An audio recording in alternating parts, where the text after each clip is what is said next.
What's going on, guys? Thought I would do this video and share with you guys. I don't know if a lot of you know who this gentleman is sitting next to me, but this is Matt Bracken. He is the author of a book series, Enemies Foreign and Domestic. He's also got two other books. What's the Castigo Key. Castigo Key and Red Cliffs of Zerhoon is the most recent one that he's got. He's also got a number of short stories up and that sort of thing. I'll give you a link to his website on the off chance that you've lived under a rock your whole life and aren't familiar with him. I highly recommend getting the books and reading them, reading the short stories and that sort of thing. Matt and I were out here doing some shooting today and just chilled out and thought we'd just turn the camera on and talk to you guys a minute. We've been discussing current events and stuff while we were shooting and whatnot, and one of the things that we had discussed and I had been meaning to mention to you guys, I'm really concerned what's going to happen between now and the November elections. You know, I've given you guys some other videos talking about different things, and I've long held that there are some people in influential places out there that they want to see things go bad. They don't like the president. They don't like what he's doing. They don't like where America's going. They want it to come to a screeching halt for their own nefarious purposes. And one of the things that Matt and I were talking about was before the November elections, if you think about it, what's one of the biggest things that would benefit the liberals and the Democrats and the real whacked out left-wing fringe? That would be a massive economic collapse. The country is really rolling right now economically with some of the policies that the president's put into place, and I think that's a freight train that they feel like they've got to stop somehow because they can't beat it. Too many people, too many common people, just like you guys, are seeing more money in their pockets. They're seeing the benefits of more jobs, better economy, etc. And they don't like that. They don't like it when you're happy. You have to be miserable and unhappy. That's what gives them voting perks with their base. And I just thought we would banner that out there for you and get Matt's take on what he thinks things are looking like coming up, you know, as we move closer to the November elections. Well, an economic collapse could certainly happen, or a market crash more specifically, but you know, long term we're basically screwed because of our the entitlements and pension benefits that are already spoken for can't possibly be paid. So at some time in our lifetime, and certainly the lifetime of our children, this crash is going to come. But whether or not there will be some kind of a George Soros currency manipulation, you know, an intentional market crash before the election, that's hard to see, and it's also hard to gauge how that would actually play out. You know, it's one thing to let a tiger loose and aim it at your neighbor. You don't really know if the tiger is going to turn around and eat you. So an economic crash could actually benefit Trump if, for example, there were riots in the cities and his actions help to put these riots down, for example. So it's hard to determine automatically that an economic crash would necessarily benefit the Democrats. Another thing economically that's happening that's intertwined with this the border controversy over the separated kids, is that Mexico is also having an election. And the guy that's almost a sure bet to win is this guy, Obrador. His initials make the nickname AMLO. And he's going to be like Hugo Chavez in Venezuela. So you can almost guarantee complete mayhem in Mexico, which is on the border of mayhem at best, all the time. He's actually saying he's going to send Mexicans to the border like a mass wave. So an economic crash, a total economic crash in Mexico, turning it into a Venezuela on our border, you know, could certainly send 1 million people north, you know, looking for food if nothing else. So it's very important that the president take actions to defend the border, which I'm glad to see he's sticking with the zero tolerance policy. As long as there's catch and release, there's a magnet. Even if the conditions at the border in these camps are bad, that's better than just releasing them into the country, which continues the magnet. So I think personally, and I've thought for a long time, the president can use the authority given to him in the Constitution. Article 4, Section 4 says that the federal government is responsible for protecting the states from invasion. When you have upward of 20 million foreigners in the country, many of them young men, by any definition, that's an invasion. Yep. And the most successful invasions in history have not been Normandy, D-Day. Those are practically tactical in the sense of being part of a war. The most successful invasions were like the Visigoths invading Rome and then sacking Rome. And people that don't know this, the Visigoths, the Western Goths, the Germans, they were actually refugees from the Huns who begged the Romans to be able to cross the Danube and come into Roman territory. The Romans said, okay, but you can't bring your weapons. Does this all sound familiar? So these refugee Visigoths were allowed into Rome. Eventually they became like our illegal immigrants, getting amnesty, becoming mercenaries, and then turning on Rome and sacking Rome. So yeah, if I was the president, I would say we are going to use my own authority to defend the border. We're going to put regular Army units at the border, not just rotating in some National Guard troops.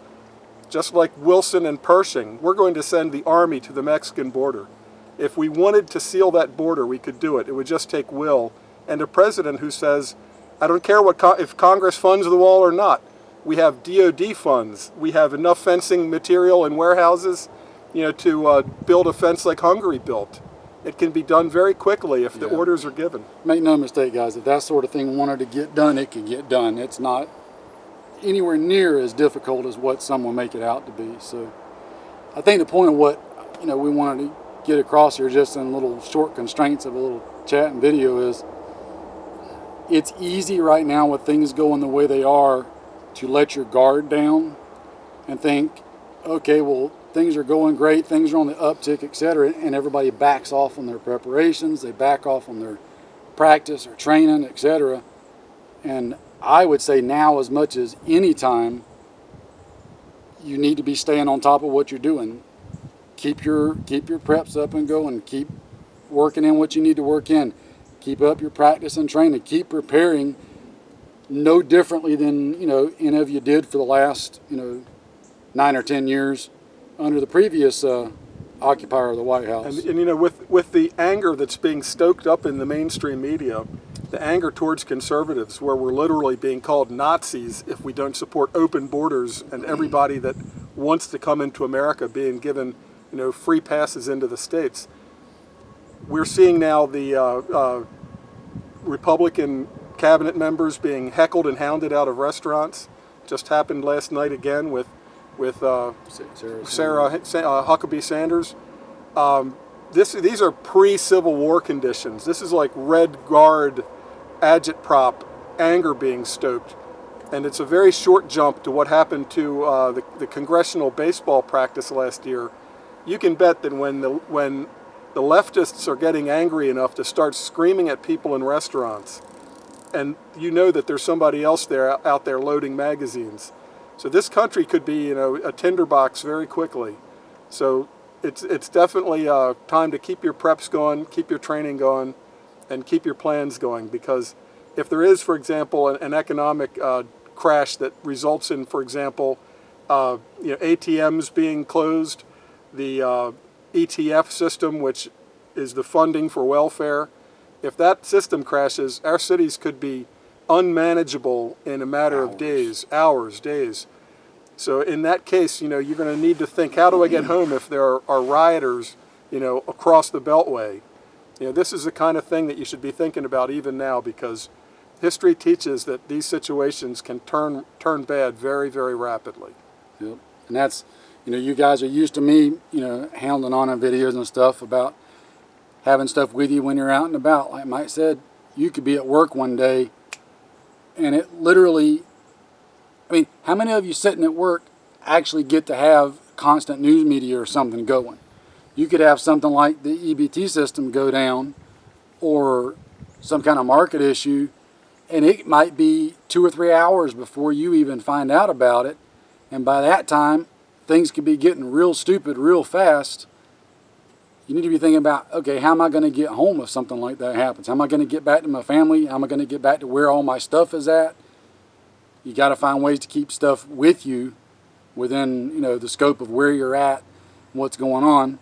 We'll do some more videos on that at a later date to expand on ones I've already done in the past with you guys.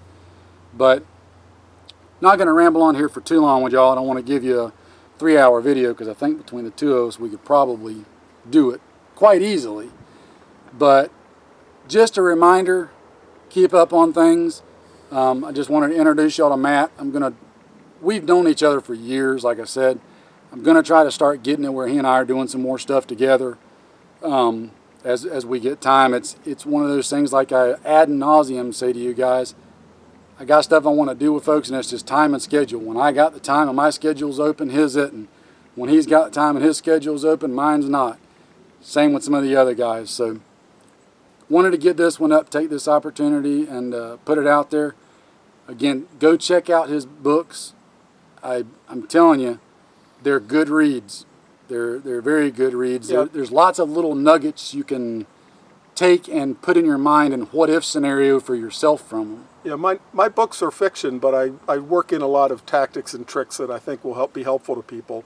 And I also have some short stories and essays. Those are good too. I have a short story called Alas, Brave New Babylon, where, you know, in the matter of 24 hours, the power goes out and stays out. Nobody even knows what happened. You know, there's no news to tell you. And it won't matter why it went out. Right. Point is, it's out, and you got to deal with it. And that means the cities explode. And then I have another a long essay called When the Music Stops, How America's Cities May Explode in Violence. People need to understand that, you know, without electricity, our cities can't survive. It's almost like a moon base under a glass shield. We don't see the glass shield. We just assume that we're going to be breathing in this moon base. But electricity and the internet, these have become our artificial environment. Without it, we might as well be on another planet without the glass shield. And that glass shield can disappear very quickly. And our cities would then become completely out of control right away. Real fast. And I also have you know, lots of other short stories and essays. They can be found on my website, enemiesforeignanddomestic.com. Link down below. Yeah, they're all free, and my novels are around also. But yeah, I try to make my novels helpful and useful. You know, people can actually learn some tricks from them. Yep, it's good stuff. All right, well, we're going to let you go, guys. I know we've rambled on for a bit here, so. It's a good day in the woods, trigger time. Oh, yeah. We got some good trigger time today, which is never a bad thing. That's right. So, I got a couple of things that I'll be uploading probably after this one. Got to get them edited and whatnot, but hopefully you guys will like them, and hopefully we can start getting some more of those scenarios done that I keep telling y'all that I'm going to do. And I'm going to try to rope him into being one of the guys to help me out with them. I just got to get all the other guys going, and yeah, we've beat that horse enough. Take care, guys. Stay safe, and we'll catch you in another one.